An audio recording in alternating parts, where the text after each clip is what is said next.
Oh, would you look at that? We're back again. Welcome, friends, family, incels, people that play airsoft, people that don't play airsoft, and whoever manages to stumble upon this shit show we call a podcast. Welcome to the Going Dark Airsoft podcast. I am your host, Cole. Across the internets in sunny St. George, my partner in crime, Ray. Ray, how are you? Terrible. Terrible. Always. That's terrible. my line. Sure. Stop stealing my fire. But anyways, today we've got a very special show.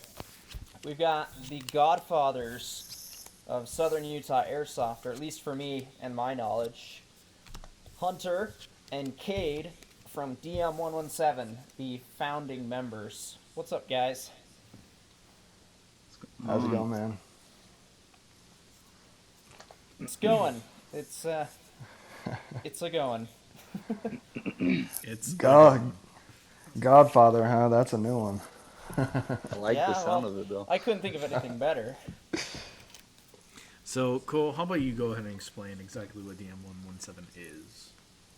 So, when I got into airsofting, I got in with a buddy named Catman. And that was the second time. The first time around was different because we were just in the street. But then when I got back into it, I got in with Catman. And Catman knew Cade and Hunter. And these were the first, hardcore milsim guys I'd ever met.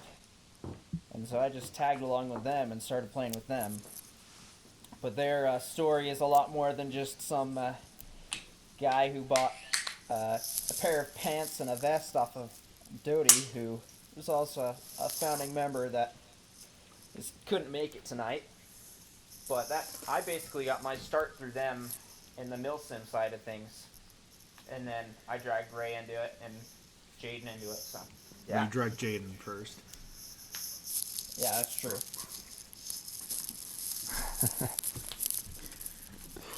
So, I guess whenever we have new guests, what we usually do is we go ahead and, we ask them their origin story. Yeah. How did you discover airsoft and what made you want to stick around, I guess. So, doesn't really matter who goes first. Cade, go first. All right.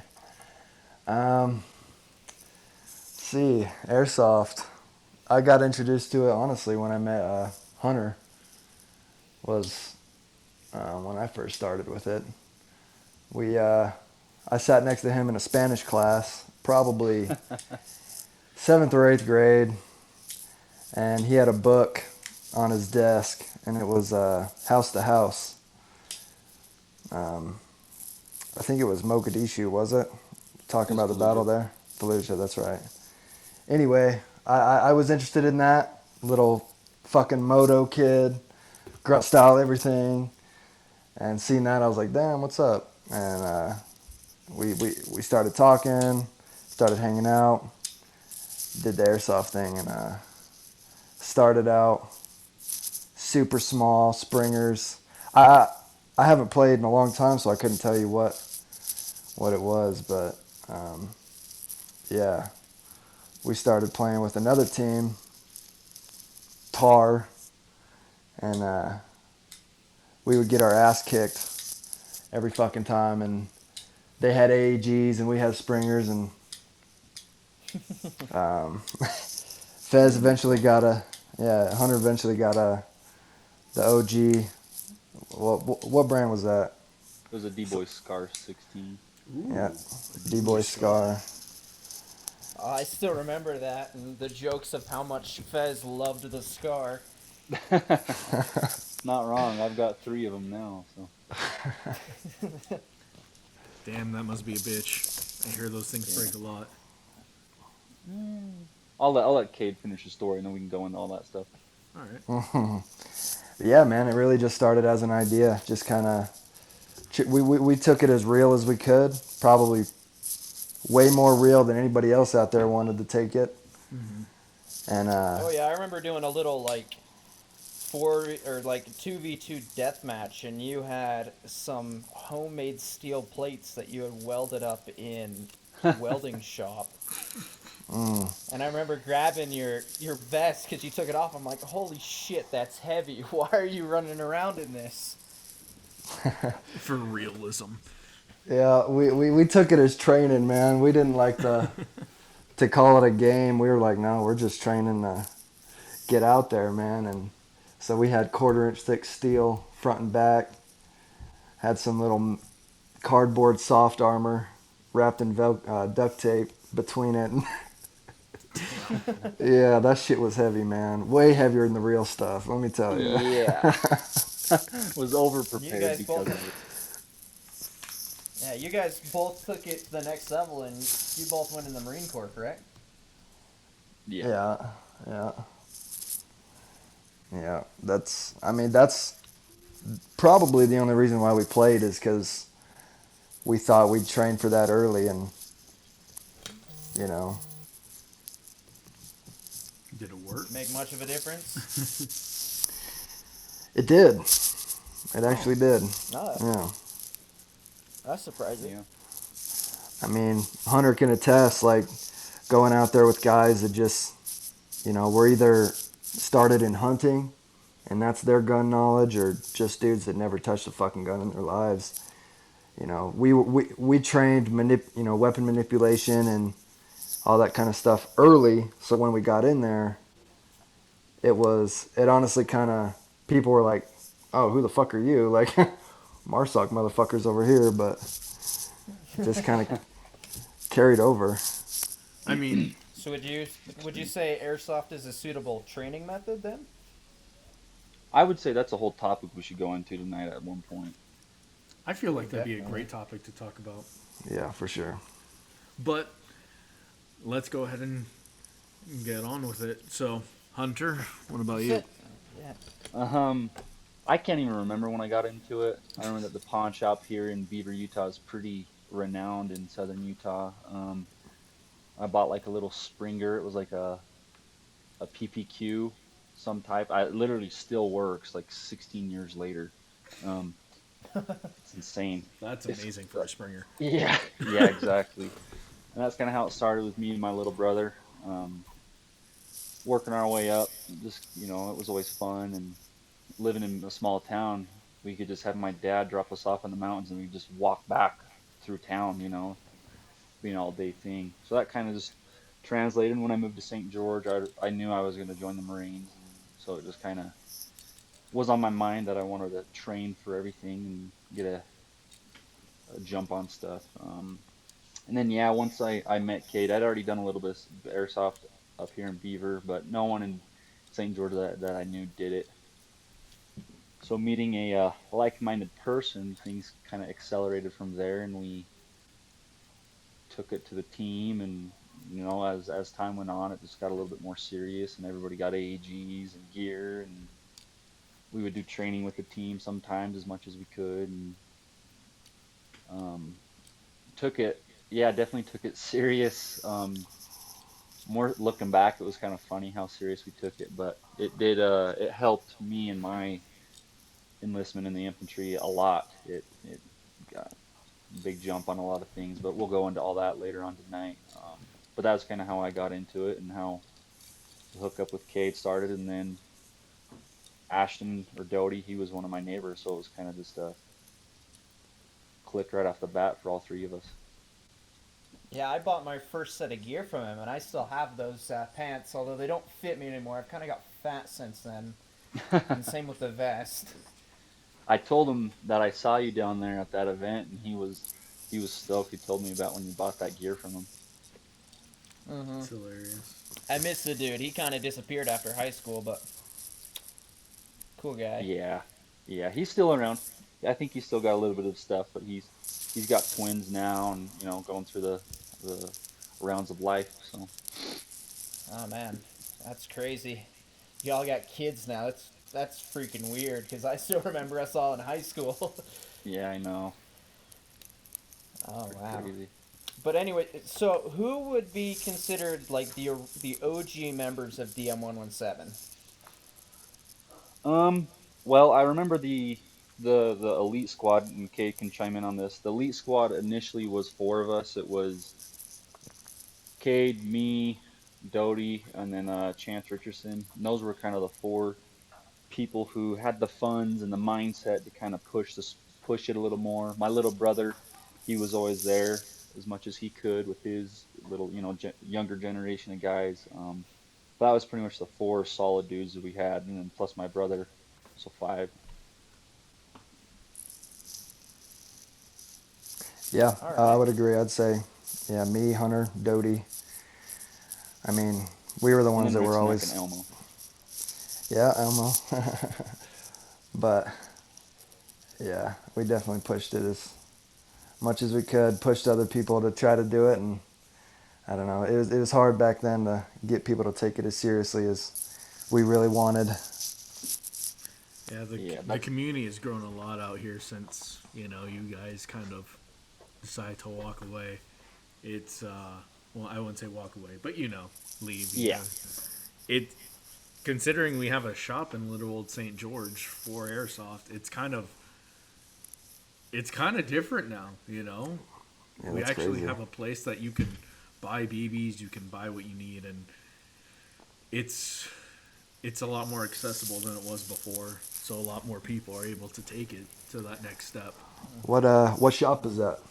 It's called Sky RC. Okay. They're Yeah. technically a sponsor of the show, so go Yeah. check them out. Where they Yeah, at? that's who Brandon works for, correct? I believe so. Yes. Yeah, Okay. that is a good question. So- Let me go ahead and get you an address for Sky. So, just because I'm curious, how did you guys rope the Catman into doing airsoft? That's Cade's story. Right there. Well, back when I was doing the whole church thing, we were in Boy Scouts together, and he had that idea of wanting to go in the Marine Corps as well. So we definitely clicked there, and just started hanging out, and that's where I met you, Cole. I know you guys were always Hanging in with the basement. yeah, jamming the fucking Slipknot or whatever the hell was the band at the time. He definitely yeah. knew all about that shit, but yeah, I just started hanging out with him and brought him along, and he definitely got hard into it as well. He did. I've never seen somebody go so hard so fast on something. It was literally like, hey, yeah, Cade and Fez got me into doing airsoft, and now I've just blown $1,200 on a bunch of shit. Don't worry, we've all done that. Well, yeah, but it was at one time. It It was really like, I'm hurt. buying this GNP M4, I'm buying all sorts of Magpul shit, I got And this for the age, CZ75. the age Yeah, group and he he did. was like, it's ridiculous. We He didn't even have a were job yet. He was 13, dropping so much 14. money. It's all that mowing the lawns, man. Yeah. I didn't even know how the hell he got that money. All right, if you want an address for Sky, it's 1100 North, 400 East, so it's right on St. George Boulevard and 400. Okay. I know the It's up street Boulevard. from the Sun Bowl. You know where the Sun Bowl is?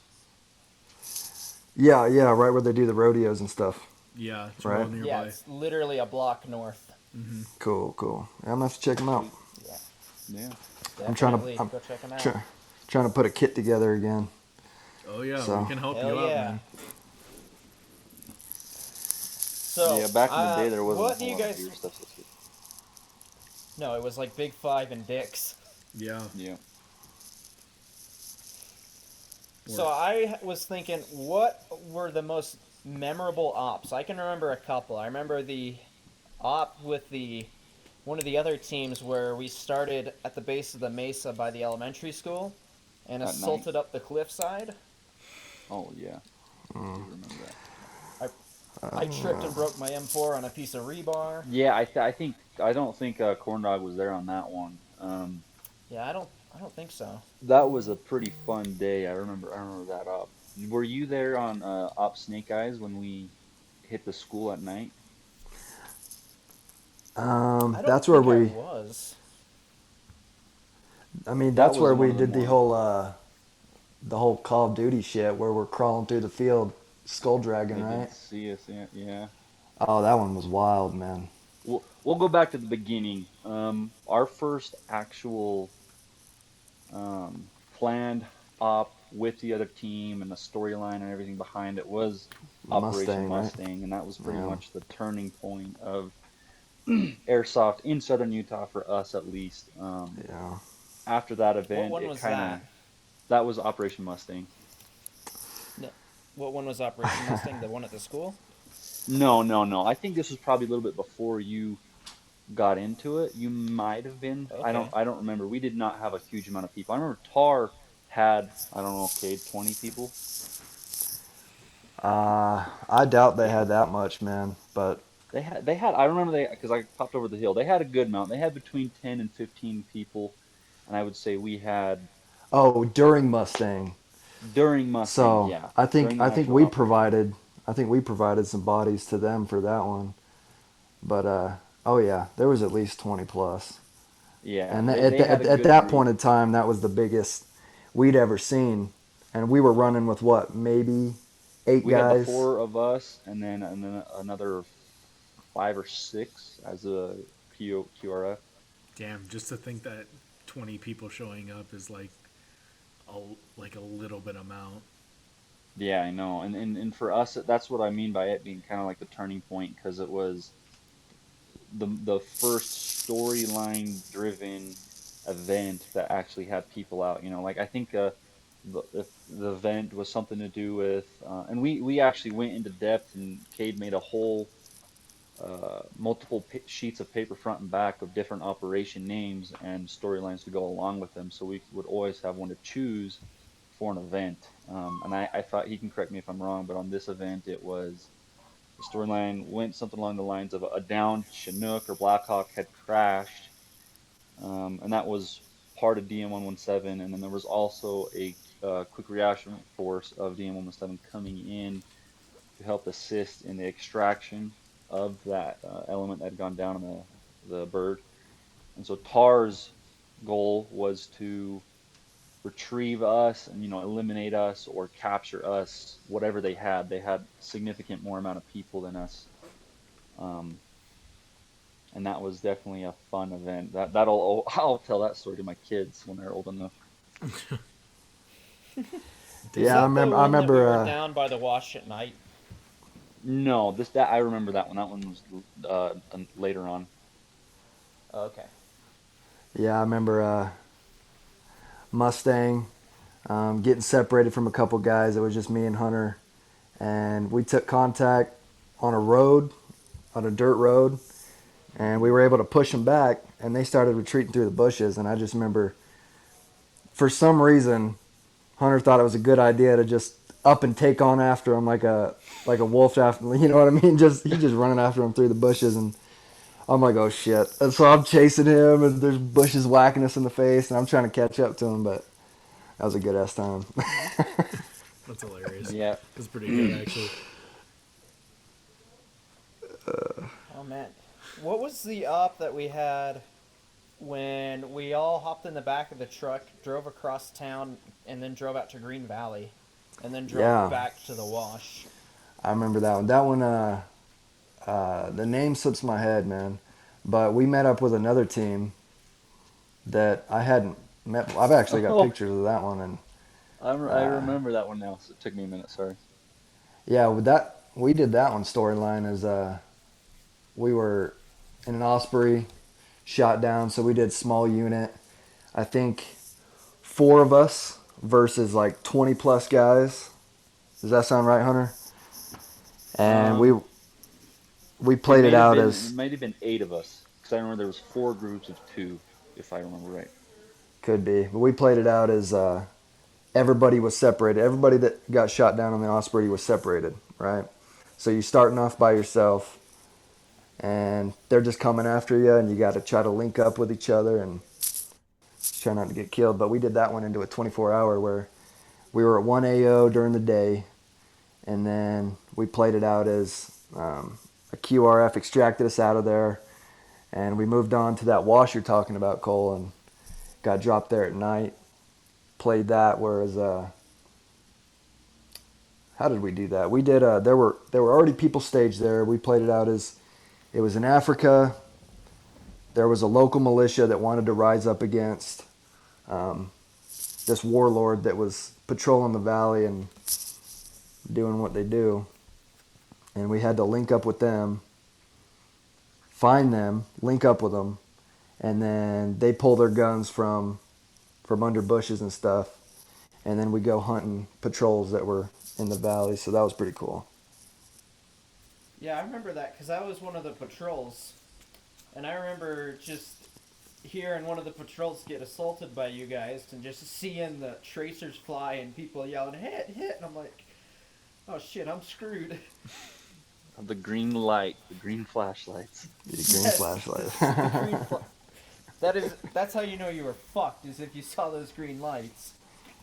Yeah, that is one thing. All the 4 guys that were in the elite squad of DM117, we all went in and did a group buy on some green LED lights, which at that time, weapon lights were still coming around and being like an actual usable thing in airsoft. Okay, 1 second. And so that green light was kind of like a trademark thing. It was a scary thing, that's for sure. That's great, actually. I think we should probably get into that talk where,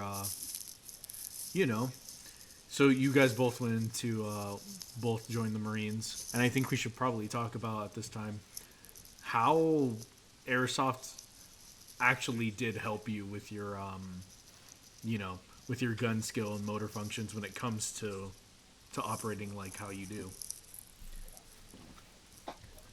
I think it'd be quite interesting to actually know that, airsoft isn't completely useless. Yeah. Hey, you're giving it too much credit there, Ray. Oh, maybe I am. Whoever wants to go first, kid, you or me. Send it. Okay. For me, it was kind of, it helped a huge amount, and we trained a lot. I remember my dad's backyard. He had a good. Oh, all right. Looks like Hunter got disconnected. Oh no. Well, while he's trying, I'll chime in. Nope, So, you got no. Oh, he's back. All right. me. Yep, sorry. I don't have the greatest Wi-Fi up here in Beaver, Utah. But Very good. so yeah, we trained a lot. We did weapons manipulation. We did tactics. Room clearing as much as we could. Just all sorts of random things, and we definitely put ourselves in the moment, making it as real as possible to better, to have already gone through that experience before, that way when we showed up to boot camp and all these things, it wasn't the first time we were doing it. And boot camp was a huge letdown for me personally. I was extremely overprepared physically and mentally. Definitely. And I think I took 2nd place out of the entire company on the range. I had the fastest time on table 2, which is no big deal now, it's like whatever, but it was one of those things where it was like, it helped you have an edge over everybody else. For me, when it made the biggest difference is once I got into the infantry and did all that stuff, that helped separate myself from other peers to where I became a squad leader and would help with weapons training with the company and in the platoon. It just depends. Like, airsoft can be used as a game or a training tool. There's 2 different ways. There's 2 different Yeah. sides to this coin, and this is true. Yeah, exactly. Like, Well, it's interesting Go ahead. because you're saying that you are really over-prepared for it. You guys weren't the usual overweight airsoft guy running around dying after running around for 5 seconds. this is true. No, we Well, like we you did a said, lot of PT. just useless shit. Like, hey, you know what? Let's take that pallet full of fucking dirt Oh. and let's for some goddamn reason let's carry it 5 miles that way Across Warner Valley. in full kit At with night. guns. Like, Catman was Because there fuck for it, that. right? Because fuck it. Yeah, exactly. And Is that that was when kind you of guys like, shot them out? And this wasn't even an airsoft event. This was just camping. Oh, that's Yeah. hilarious. We would camp, but we'd go out there with jack shit. We'd go out there with kit, gun, and that's it. Maybe a can of chili, and that's what you're sipping on. Like, And that's kind of those things. Like I remember going like through deployments and stuff, was like I'd already been here before. I'd already been sleep hmm deprived. I've already been hungry. I've already been at this point, like I've already hit this point before, so I'm not going through it now when everybody else is going through it. And that's what kind of helped me personally, rise up and help people and become a squad leader and team leader, because I wasn't going through something at the first time, and I was helping them go through that hardship and the suffering and learning to push themselves. I'd already ultimately the best way I told like my squad is I had already done a 4-year enlistment of military type stuff before my 4-year enlistment in the Marine Corps Infantry. yeah, for sure.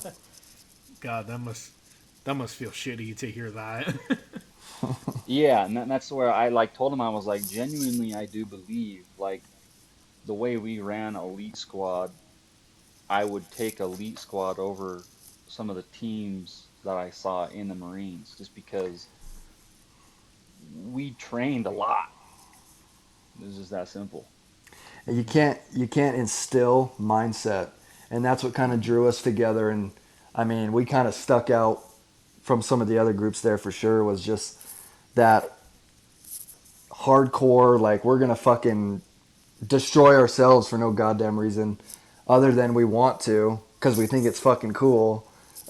You Yep. can't instill that mindset, and you see that a lot, especially in the Marine Corps. And I'm, I'm not even gonna go into other branches, I'm sure, but you, it's something you don't really see a whole lot of. I think what you Yeah. guys need to do is come back into the scene and really just put a squad together and see what you can do to fuck with some of the more veteran airsofters out there.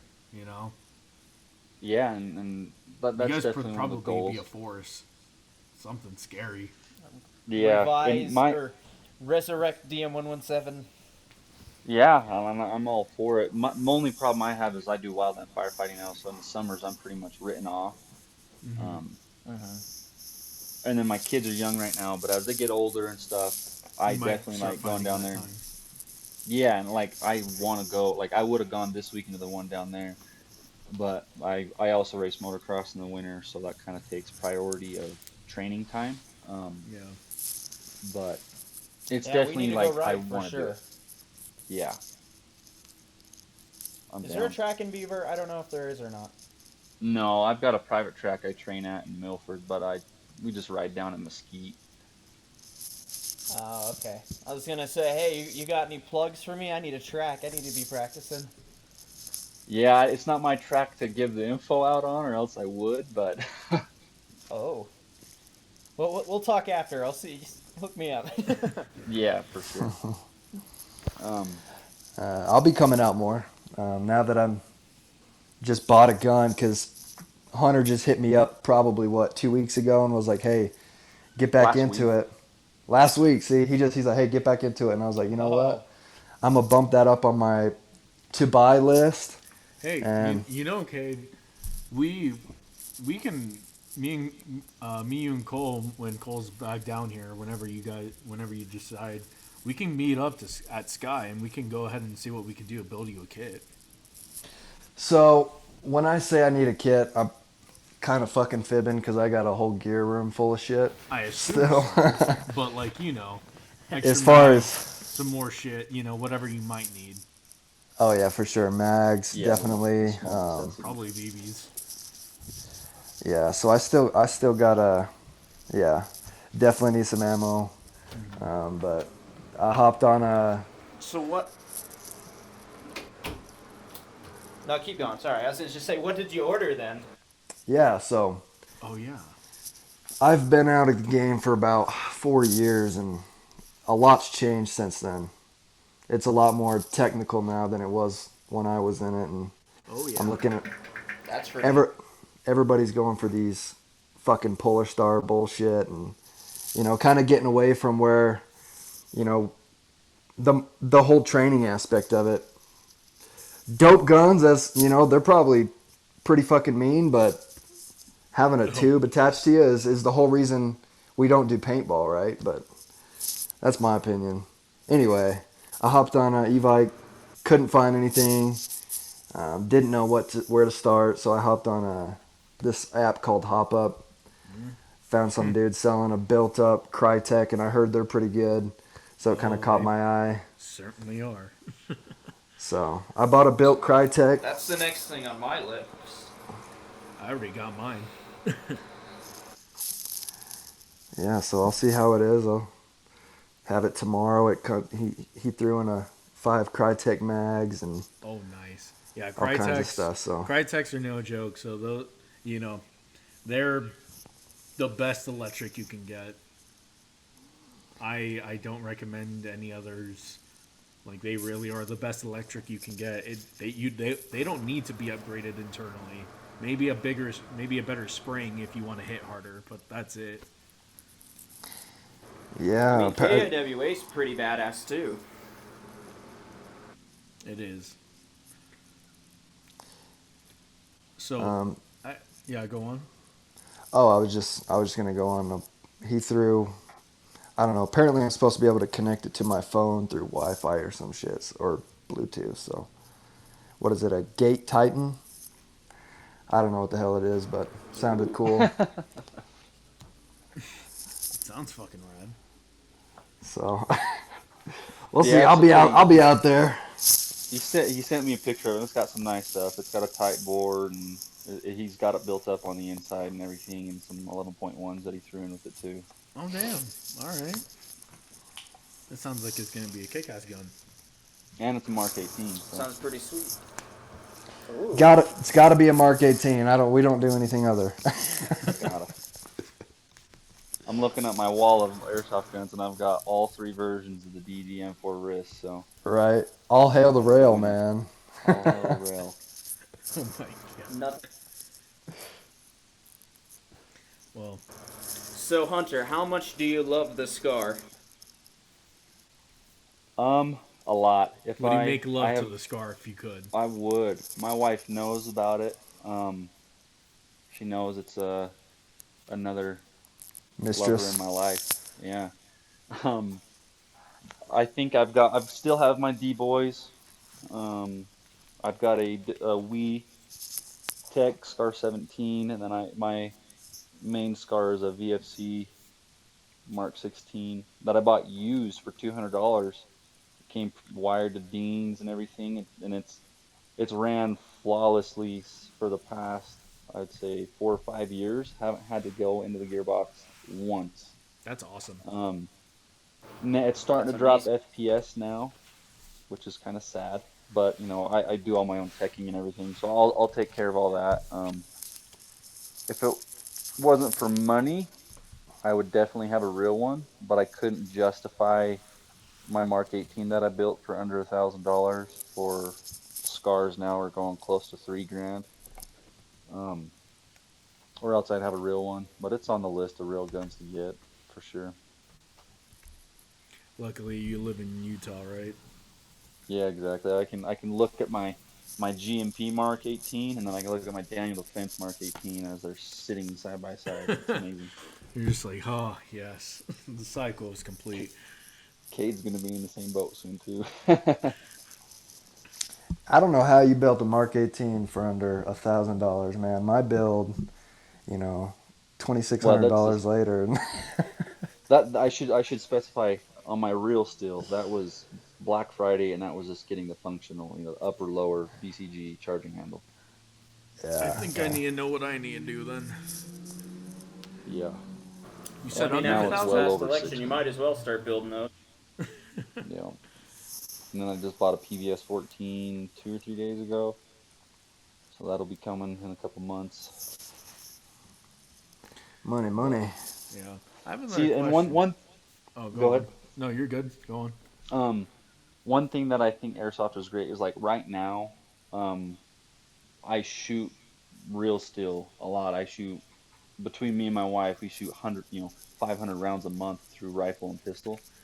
And the greatest thing with airsoft is I can have a range day planned, but I can go do it in my backyard first because I have my Mark 18s. If I set them up the way I want them, they're replicated of each other. They're identical. One's got a blue stripe on the pistol grip. That's the airsoft one. And so I so you can don't go out. accidentally bring the wrong one to airsoft day. Yeah, I'm actually more the wife, because with my 4-year-old, like I've always left the airsoft guns around, so that way she's not interested in it anymore. She Mhm. doesn't care that there's a gun sitting there. But it's only an airsoft gun, so I don't distress. Yeah. But I can go in my backyard and I can do all the drills, within 30 feet accurately, and I can work on accuracy at that point. I can do all the drills and not go below a couple $100 on ammo, especially right now with how 5.56 is 70 cents a round. Um, and same with pistols. My WeTech G17, I have it all RMR cutted and everything, so I can go out there and practice, dot presentation, weapons manipulation, all that stuff. And Which, that's go ahead. I was just saying that's where the difference is you get those two different players. You get the one that just takes it for fucking training, then you get the where it's just a game. Which, to each his own. But if you're taking it for training wise, like it's definitely a great tool. The It's weight is huge. similar. You can set it up the exact same. And EOTech, only costs you what $100 airsoft wise, and Hmm. you can get out there and see that same sight picture. So you're Yeah. whether it's weapons transition, working on all those kinds of things, clearing rooms, and you don't have to blow a shit ton of money on ammo, which is And where I'm at. I took, when I lived in California, when I was in the Marines, I took one of my buddies who was in my squad with me, and I took him to one of the op line claws, Operation Devil Dog, on base in the mountain towns, and it was awesome because normally when we were in those mountain towns, it was under military training, so everything's pretty regimented and Shitty. everything's planned, and like there's you have your left and your right that you kind of have to stay in. But on that event, it was fun, and I also run with a team, Disposable Heroes, down in California. They're another team full of vets and stuff, and they've got a pretty good YouTube if you want to check them out, DH Airsoft. But it was fun to watch him go through this because he had no build up to airsoft. He bought a GMP M4 and I took him, and Sounds like a so time. yeah, exactly. And it was just like those. It's like a town, range 131. It's a town built, Yep. replicated off of Russia. So it's 3, 4 story buildings and all this stuff, and it was awesome because we got to practice our squad level and team level tactics of room clearing and communication and those little things that help you when you're deployed. In like an We were active working on it environment, here. semi-active Yeah, environment, I exactly. guess. Because when you're on base and stuff, like you can't just go into a mountain town. It doesn't work that way. Hmm. So for us, it was a chance to get extra training in to where we would go back that next week and be like, "Hey, dudes, we're gonna clear the barracks. We're gonna practice doing this because we learned this by having actual force on force this weekend." Yeah, that is definitely a benefit where you can train, but it's not in a you can train actively, but you can't. But it's not in like a dangerous environment. Exactly. And like, if I want to have my wife practice concealed carry stuff, we can set up a little course in the backyard and Hmm. have some friends come over that don't care to get shot. And we can do active shooter scenarios just to help her or anyone for that matter get into that mindset. Whether if the gun is real or not, it's just 9 times out of 10, it's mentally going through a situation beforehand. That way, when it actually happens, you're not trying to process Yeah. everything at that moment. Like, I'd like to ask you guys a question before. So try to answer this to the best of your ability before you guys were in the military at all. Hmm. If you were in a dangerous scenario and only having experience with airsoft, would you be able to be okay operating in a situation like that without you were there's a real rifle, there's a real situation, and you have no experience? Would you kind of consider yourself the above the average when it comes to mental capability in a scenario like that? Well, and Go that's ahead, Jake. exactly it. I was gonna say. I mean, neither of us being in a gunfight before can't really speak to chew on that, but Mm-hmm. you know, I would like to believe. Fuck yes. I mean, we it's that. It's I don't know. I believe we were ready. It definitely got us ready for the Marine Corps, and just working around it, training it, kind of focusing solely on that. You know, being aware of surroundings. Me and Hunter, we'd be in school, sitting next to each other in a classroom, and all of a sudden one of us would just be like, "Hey, close your eyes." The other closes their eyes. What color is the dude who walked in second of that big group that just came in? What color shoes was he wearing? And you got to answer it. And so we'd keep doing that, and it would kind of make you more aware of your surroundings. Because now you're like, okay, well, I need to be a little more aware. So I'm looking at people as they come in. I'm looking at, different things. Who looks like a threat? Because we would ask those things, and it's something you don't think about. But if you train right, if you think right, I believe that's just all helps in that mental preparation. So when something does happen, you're a little more ready, or you're a little more aware. Yeah, and I'll add to that. Again, it depends on how you do with airsoft. If you treat an airsoft weapon as if it is a real firearm, you keep that discipline the same. Remove it from a scenario, and you can use it as other things too. But if you have that discipline and that philosophy behind it, and also the mindset, like Kate's talking about, I do believe you'd be above the average dude who's never ever gone and into a possible engagement of any type mentally. Like, I remember across the street from my dad's house was like a little cabin, and I was like, "Dad, like at this point I had two AEGs, and I was like, let's play airsoft. Let's do 2v2, you and my little brother versus me and my friend." And my dad, he's a correctional officer. He's the county commander here in Beaver, and so he's gone through the police academy and all that stuff. And I remember he stuck around the corner, and he had left his knee exposed. And it was something so minute that because he'd never gone through those reps of that stuff, didn't notice. But as actively being in those scenarios and going through that, I shot him in the knee, which in real life would have blown the dude's knee out, would have fell forward, and I could have capped him in the head. But in airsoft, he was like, "Holy shit, you shot me with like an inch of my body exposed." And it was just like, yeah, you see us in the backyard shooting all the time, every day of the week, So it just depends. Some would be more prepared, some would be less prepared. But I think if you just airsofting in general, you just have a more basic understanding of weapons function and manipulation and tactics, employment, and all those little things that an average person, unless they also train that way with their real firearm, aren't gonna have. Yeah, like I can easily vouch for that, because I've never been into the military. I have very minor weapons training when it comes to like what I've shot before, because I have shot real steel, but not as extensively as you guys. But I could definitely, and the thing about airsoft is that doesn't mean I don't know how to manipulate a firearm correctly.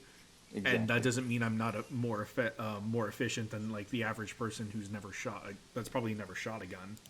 Yeah. Like, I definitely know how to use a firearm just because of mostly airsoft. And it can build bad habits, because how often do you hear someone NDing when they're holding an airsoft gun? Because they don't, you don't think of it like that. It's not a deadly tool. It's just a toy. You guys know what an ND is? Negligent discharge. Sorry. No, you're good. So it's, it could definitely build bad habits, whether it's how you hold it. As soon as you get into real steel, you kind of realize, I've been holding it wrong this whole time. Oh, definitely. A certain grip on your pistol grip, can change the whole dynamics of the shooting for you. So, and a lot of people, you see it all the time in airsoft. They'll take the gun, stick it above their head, and Taliban style it. And just bad habits that. There's nothing wrong with that. What are you talking about? This is true. There's nothing wrong with it. I've gotten so many kills this way. This is the most accurate way to shoot an AK. Yeah. Exactly. You get kills that way. You do. You hold the trigger. It shoots 1,000 rounds per second, and you get kills that way. Yeah. Whereas in real life, you actually got to pull the trigger that many times to get it going. Um, yeah, I'm trying to go through the process of getting all the paperwork and everything so I can become a firearms instructor here in town. And a lot of things, like as an instructor or as a leader in a community or as a more senior dude to a brand new airsofter, what it comes down to is using the correct language and terminology and having patience, like as a community, if we just all came together and was like, hey, if we see people flagging people in the little pit area where everyone's hanging out, that's a no-no, because that just translates to lack of discipline in the home where their kids might be there, whether it's an airsoft gun or a real gun. If you just always have that discipline, you're looking out for each other and like, hey, dude, you're flagging me with your airsoft gun. And you're like, oh shit, my bad, dude. It's just going to build better discipline, You're just going to help break those bad habits.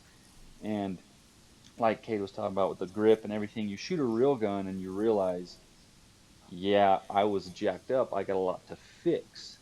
Um, but you can train that with airsoft if you know about it. Right. Hmm. That, Well, that leads. I have Go another on. thing since we're on this topic of the experience and training transferring over into the real combat situation. How much did Catman's homemade airsoft pyro translate into dealing with real life IEDs? Did Doty or Catman? Doty. Oh, Catman. Doty. I don't remember Catman building stuff. I remember Doty though. Jeez. Doty Oh, was really? I don't remember any of a Doty's. Doty's. I remember Doty called me one day and he was like, Fez, come help me. And I was like, oh shit. So I ran over to his house and I walk into his room and it's full of smoke. There's carpet burning in a circle in the middle of his room, What the fuck? and he's covered in black. And he's like, dude, and I'm like, what are you doing? And he was like, I was trying to make a new grenade, bro. It didn't work. And I was like, I can obviously see this. But his shit was scary. Like he had a Oh PVC man. pipe zip tied to his scar, and he had modified bottle rockets that he would shoot Oh out my of his scar goodness. What the as a hell? rocket. Yep. Homemade RPGs, man. Like handheld grenades that we'd be throwing at people, and we would throw this at people, man. Little fucking kids. Like, We started well, multiple fires. Oh my goodness. fire departments out there, man. It was wild. The cops knew us. By fucking name. Oh, jeez. Didn't you I guys set a remember. hillside on fire once? What the Yes. hell? Yes. And That and was ever is actually going not on? Doty's. That was a homemade grenade that my brother, my little brother, in fucking fourth grade, got at school from one of his airsoft friends. That we What the hell? we got done with the day and we're like, let's see what this does. And I remember we lit it and it was a mortar airsoft or firework, so it just shot shit everywhere. And I remember I looked at Cade and I was like, we're fucked. And then we and both look up the hill. the whole hill's on fire, and everybody that was with us starts panicking, grabbing their shit, running. Someone hops on the phone, and me and Fez are just like, instead of putting out the fire, we're like trying to put these dudes out. We're like, what the fuck are you doing? Chill. We're gonna figure this out. Like, put the phone away. We don't need cops around here. We're out there dumping bladders. We got shovels, Ruined my shoveling boots. dirt on it. Yeah, it's wild. I just threw the boots away the other day that I used to stomp that fire out. Remember Operation Neptune? We did it on Oh the my anniversary. god.